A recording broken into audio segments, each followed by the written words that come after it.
কুমিল্লার মুরাদনগরে এক নারীকে ধর্ষণের মামলার মূল আসামি ফজর আলীকে রাজধানীর সায়দাবাদ থেকে গ্রেফতার করেছে পুলিশ।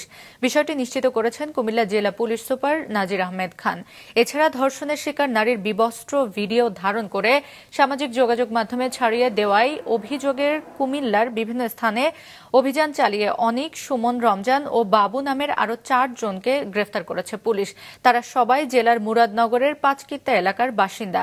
গেল বৃহস্পতিবার হোমনা থেকে মুরাদনগরে বাবার বাড়িতে বেড়াতে গেলে ধর্ষণের শিকার হন ওই নারী। এ সময় তার চিৎকারে আশেপাশের লোকজন ফজর আলীকে আটক করে মারধর করে। পরদিন ফজর আলীকে আসামি করে মামলা করেন ভুক্তভোগী নারী। এদিকে নোয়াখালীর হাতিয়ায় কিশোরী অপহরণের পর 5 মাস আটকে রেখে ধর্ষণের ঘটনায় চট্টগ্রামের ফটিকছড়ি থেকে জাহেদ হাসান নামের একজনকে গ্রেফতার করেছে র্যাব। অন্যদিকে গাইবান্ধার গোবিন্দগঞ্জে শিশু ধর্ষণের ঘটনায় গণপিটুনিতে নিহত হয়েছে অভিযুক্ত হাবিল মিয়া। নিম্ন আদালতের বিচারকদের চাকরির শৃঙ্খলা বিধি অনুমোদন ও গ্রহণ করে 2018 সালের আপিল বিভাগের রায় স্থগিত করেছে আপিল বিভাগ। একই সঙ্গে যে আদেশ দিয়েছিলেন আপিল বিভাগ, এর বিরুদ্ধে আপিলের অনুমতি দিয়েছেন সর্বোচ্চ আদালত।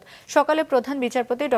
সৈয়দ রেফাত আহমেদের নেতৃত্বাধীন 6 বিচারপতির আপিল বেঞ্চ এ আদেশ দেন। বেঞ্চের অন্য 5 জন হলেন বিচারপতি মোহাম্মদ আশফাকুল ইসলাম, বিচারপতি জুবাইর রহমান চৌধুরী, বিচারপতি মোহাম্মদ রেজাউল হক, বিচারপতি SM এমদাদুল হক ও বিচারপতি ফারাহ মাহবুব।